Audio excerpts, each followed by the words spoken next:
여러분 잠시 눈을 감고 상상해보세요. 어느 날 새벽 한 곳이 잠에서 깨어보니 가슴이 돌덩이처럼 무겁습니다. 직장에서 승진 소식을 들었고 통장 잔고는 늘어났지만 마음 한 구석은 텅 비어 있습니다. 이게 다 무슨 의미가 있지? 라는 질문이 머리를 떠나지 않습니다. 혹시 이런 적 있으시지 않나요? 오늘은 2000년 전 비슷한 공허함을 겪다가 인생이 완전히 뒤바뀐 한 남자의 이야기를 통해 우리 삶의 중심에 무엇이 있어야 하는지 함께 고민해보고자 합니다. 그의 이름은 사울, 나중에 우리가 아는 바울입니다. 그는 당시 사회에서 모든 것을 가진 엘리트였습니다. 명문대 박사 학위, 권력자들과의 인맥, 종교적 열정까지. 그런데 밤이 되면 그의 베개는 식은땀으로 젖어 있었을 겁니다. 그의 열정은 교회를 핍박하는 잘못된 방향으로 향했고, 그의 인생 어항은 세상의 명예와 지식이라는 자갈로 가득했지만 정작 생명의 물은 한 방울도 없었습니다.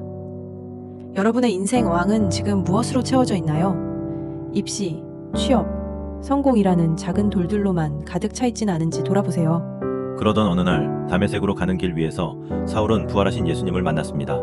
눈이 멀 정도로 강렬한 빛이 그를 덮쳤고 그는 땅에 엎드렸습니다. 그 순간 그가 쌓아온 모든 이력서와 자격증은 쓰레기통 속 휴지 조각이 되었습니다. 그의 세상은 산산조각 났지만 바로 그 폐허 위에 새로운 기초가 세워졌습니다. 예수 그리스도라는 가장 큰 돌이 그의 인생 어항에 처음으로 놓인 순간이었습니다. 여러분은 언제 그런 순간을 경험해 보셨나요? 모든 것이 무너졌다고 생각한 바로 그때 새로운 희망이 찾아온 적이 있으신가요? 이후 바울의 삶은 완전히 달라졌습니다. 로마 감옥, 차갑고 축축한 돌바닥 위에서 쇠사슬에 묶인 채 그는 빌립보서를 썼습니다. 그런데 그 편지에는 한 줄의 원망도, 한 조각의 절망도 없습니다.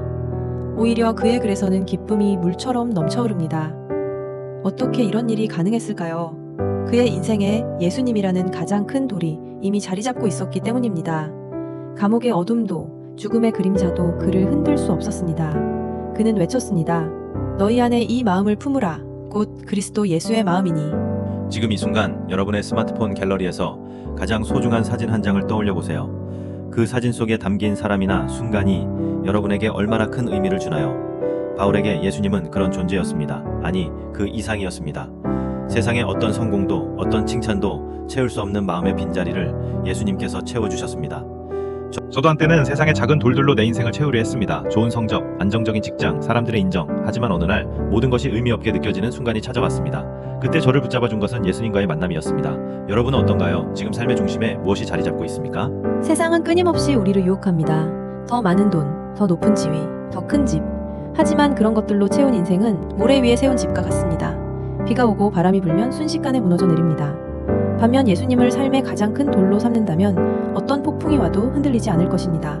오늘 여러분의 인생 어항에 가장 먼저 예수 그리스도라는 돌을 놓으시길 소망합니다. 그분이 여러분의 중심이 되실 때 어떤 시련 속에서도 기쁨과 평안을 잃지 않는 삶을 살아가실 수 있을 것입니다. 함께 기도하며 이 여정을 시작해 봅시다. 아멘.